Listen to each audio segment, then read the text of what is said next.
Hey guys, तो स्वागत है आपका कैप्टन B2 के चैनल में, जहां कमेंट से क्वेश्चन के एपिसोड 105 में हम बात करने वाले हैं आपके द्वारा पूछे गए सवालों का, जिसमें सबसे पहले तो हम कवर करेंगे कि क्या लोकी हमें थॉर 4 में दिखने को मिल सकता है या नहीं, क्योंकि मेरे हाल फिलहाल के जितने भी थॉर 4 लव एंड थंडर से जुड़े ब्रेकडाउन थे उसमें इस सवाल को बहुत सारे लोगों ने पूछा था। साथ ही साथ हम ये भी जानेंगे कि क्या थैनोस को हल्क के जैसा मारा जा सकता था, जिसको हमें व्हाट इफ में दिखाया गया था, जहां येलो जैकेट ने इसको अंजाम दिया था। साथ ही साथ हम ये भी जानेंगे कि क्यों डॉक्टर स्ट्रेंज ने पोर्टल की मदद से थैनोस की हाथ को काटने की कोशिश नहीं की, जैसा वोंग ने कल ऑब्सिडियन के हाथ को काटा था। प्लस और भी कई सारे सवाल जिनके टाइम स्टैम्प आपको डिस्क्रिप्शन में मिल जाएगा, तो अगर आप किसी सवाल पे डायरेक्टली जाना चाहते हो तो आप उस पर भी जा सकते हो। So without wasting any more time, चलिए जानते हैं कि क्या लोकी हमें थॉर 4 लव एंड थंडर में दिख सकता है या नहीं। जिस पर मैं अपना पर्सनल ओपिनियन दूं तो वो दिख सकता है, बट एंड क्रेडिट या पोस्ट क्रेडिट में। इसके अलावा अगर वो हमें कहीं और दिखता है तो थॉर के फ्लैशबैक सीन्स में हो सकता है, बट मूवी में उसका कोई अहम रोल नहीं होने वाला, क्योंकि मूवी का नाम थॉर है ना कि लोकी। इसीलिए मैं एक्सपेक्ट कर रहा हूँ कि उसका कैमियो एंड क्रेडिट या मिड क्रेडिट में ही हो तो सबसे बेस्ट होगा। इसके अलावा क्या पता ये फैन आर्ट सच हो जाए, जहाँ थॉर मस्त रिलैक्स कर रहा होगा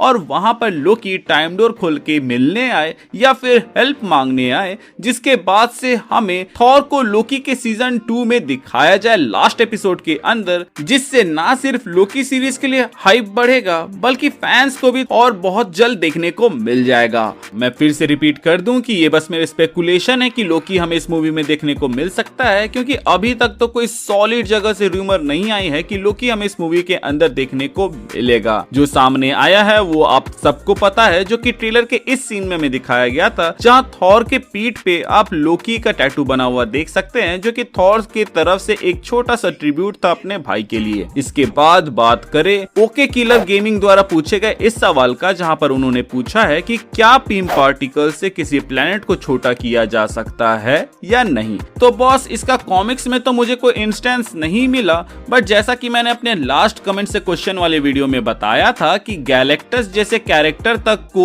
जब पीम पार्टिकल्स की मदद से छोटा किया जा सकता है, तो आई गेस अर्थ या फिर कोई और प्लेनेट भी छोटा हो सकता है। इनफैक्ट एवेंजर्स असेंबल के सीजन 2 के एपिसोड 26 में जब थैनोस अर्थ को डिस्ट्रॉय करने के लिए आ रहा था तो सारे मेन एवेंजर्स स्पेस में थे, तो एंटमैन ने अर्थ को छोटा कर दिया था, जिसके वजह से जब थैनोस वहां पहुंचा तो उसे कुछ भी नहीं मिला। हालांकि बाद में वो एक टेक के मदद से अर्थ को स्पॉट कर लेता है, प्लस एंटमैन अर्थ को ज्यादा देर तक छोटा भी नहीं रख पाता है। सो मे बी अगर उसके पास प्रॉपर टाइम होता और टेक का एक्सेस होता तो ये वो लंबे समय के लिए कर पाता। तो इससे तो हम यही कंक्लूड कर सकते हैं कि पीम पार्टिकल्स की मदद से प्लेनेट को छोटा किया जा सकता है, अगर एंटमैन के पास प्रॉपर रिसोर्सेज हो। अब आते हैं अगले सवाल की ओर, जो कि पूछा है गौरव भाई ने कि व्हाट इफ के एपिसोड 3 में जिस तरह येलो जैकेट ने हल्क को मारा था, वैसे ही थैनोस को मारा जा सकता है या नहीं। जिसका जवाब आई थिंक ना होगा,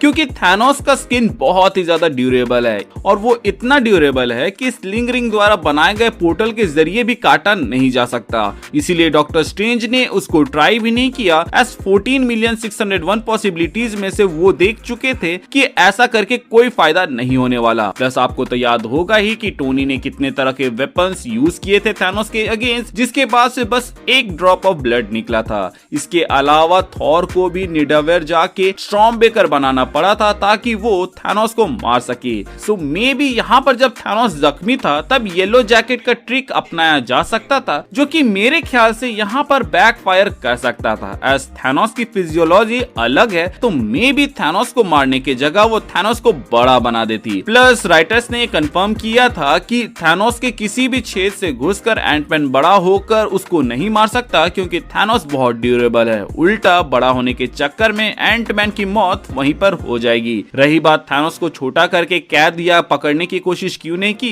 तो ये एक पॉसिबिलिटी तो लगती है, जिसके वजह से मेरे ख्याल से इन्फिनिटी वॉर में एंटमैन को साइड कर दिया गया था। बट अगर हम एंड गेम को कंसिडरेशन में ले तो वहां पे एक पॉसिबिलिटी बन सकती थी, लेकिन मेरे ख्याल से ब्लैक ऑर्डर और इतने आर्मी के बीच ऐसा करना थोड़ा सा मुश्किल था, बट पॉसिबल तो था। लेकिन आपको भी पता है कि अगर ऐसा होता तो ये फाइट इतनी लंबी और एपिक नहीं होती। सो आई होप कि आप हमारे जवाब से सेटिस्फाइड होंगे, जिसके बाद से हम बढ़ते हैं अगले सवाल की ओर कि बेटा रे बिल हमें थॉर 4 लव एंड थंडर में दिखेगा या नहीं, जो कि सेकंड मोस्ट आस्क्ड क्वेश्चन था थॉर 4 लव एंड थंडर की रिसेंट ब्रेकडाउन वीडियोस के अंदर, जिसका आंसर भी मुझे लगता है कि मोस्ट प्रोबेबली दिखेगा, क्योंकि कॉर्बनाइट प्रजाति को एंड गेम मूवी के अंदर यहाँ दिखाया गया था। साथ ही साथ सकार के अंदर उसकी मूर्ति भी यहाँ पर बनी थी, विच इम्प्लाइज कि उसको इंट्रोड्यूस कराने की तैयारी मार्वल वाले कर रहे हैं। थॉर 4 के ब्रेकडाउन वाले वीडियो के टाइम में ही हमारे टीम से रेक्स ने ये थ्योरी पिच किया था कि कॉमिक्स के जैसे ही बेटा रे बिल को स्टॉर्मब्रेकर पास ऑन कर दिया जाएगा, जिससे थॉर को कुछ समय के लिए मार्वल वाले साइड भी कर पाएंगे और बेटा रे बिल के लिए फैंस भी एक्साइटेड हो जाएंगे, जिसको मैंने नकार दिया था, क्योंकि पहली बात तो स्टॉर्मब्रेकर एक किंग का वेपन है, वो भी एसगार्ड का, तो वो तो किसी और को ऐसे पास ऑन नहीं किया जा सकता। प्लस मुझे तो ये बिल्कुल भी नहीं जमेगा कि थॉर के अलावा कोई स्टॉर्मब्रेकर को यूज करे। इन्फिनिटी वॉर का ये सीन जहाँ पे थॉर स्टॉर्मब्रेकर के साथ आता है, अभी भी मार्वल के बेस्ट एंट्री सीन में से एक है। बट अगर आप थॉर को र्यून किंग थॉर जैसा पावरफुल बना दे रहे हो, तब मैं ऐसा सोच सकता हूँ कि उसको वेपन की जरूरत नहीं है, तो ये किसी और को दिया जा सकता है। लेकिन ये बात आप भी जानते हैं कि र्यून किंग थॉर एमसीयू के लिए बहुत ही ज्यादा पावरफुल कैरेक्टर हो जाएगा, क्योंकि पूरे एमसीयू में फिलहाल तो ऐसा कोई कैरेक्टर नहीं है जो कि र्यून किंग थॉर से भिड़े। तो ऐसा हो सकता है कि थॉर को एक नया पावर अप दे दिया जाए, जिसके बाद से ये बोला जाए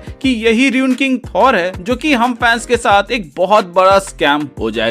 खैर जो भी हो, जहां से मैं देख पा रहा हूँ वहां से तो मुझे ऐसा लग रहा है कि मार्वल वाले दूर का सोचकर चल रहे हैं और अब मार्वल एक कहानी पे फोकस नहीं कर रहा है, बल्कि मल्टीपल मार्वल की बेस्ट स्टोरीज को साइड बाय साइड चला रहा है, जिसमें से कैप्टन मार्वल तो स्पेस के दूसरे सेक्शन से डील कर रही है, तो वहीं गार्डियंस ऑफ गैलेक्सी अपने किसी दूसरे सेक्टर से, जिसमें से गार्डियंस ऑफ गैलेक्सी 3 के अंदर कुछ गार्डियंस मरेंगे। तो हो सकता है कि उस टीम को फिर से फॉर्म किया जाए, जिसमें बेटा रे बिल को भी ऐड कर दिया जाए, साथ में और भी कुछ डिफरेंट कैरेक्टर्स, जिसके बाद वो लोग new guardians of the Galaxy या स्पेस एवेंजर्स टाइप की कोई टीम बने। खैर ये तो मेरे ओपिनियन थे, आप अपनी राय हमें कमेंट सेक्शन के जरिए बता सकते हैं कि बेटा रे बिल को आप एमसीयू में देखना चाहते हैं या नहीं। प्लस आप में से कितनों को लगता है कि यहाँ पर जो 2 लोग जा रहे हैं उनमें से कोई बेटा रे बिल हो सकता है, या फिर वो वहाँ पर बेटा रे बिल आने की खबर को पास ऑन करने जा रहे हैं। बाय द वे, हमने इस वीडियो के अंदर थॉर लव एंड थंडर की एंडिंग के बारे में बात किया हुआ है, बेस्ड ऑन थॉर का कैरेक्टर आर्क, जो कि अभी तक हमें एमसीयू के अंदर दिखाया गया है। तो अगर आप में से कोई इंटरेस्टेड है तो उसको चेकआउट कर सकते हैं, लिंक आपको डिस्क्रिप्शन में मिल जाएगा। सो गाइज, आज के लिए बस इतना ही। आई होप आपको हमारा ये वीडियो अच्छा लगा हो और इससे कुछ ना कुछ नया जानने को मिला हो। इसके अलावा अगर आपके मन में भी कोई ऐसा सवाल है तो आप हमें कमेंट सेक्शन के जरिए पूछ सकते हैं, जिसको हम अपने आने वाले वीडियोस के अंदर कवर कर लेंगे। इसके अलावा अभी भी बहुत सारे सवाल पेंडिंग में हैं,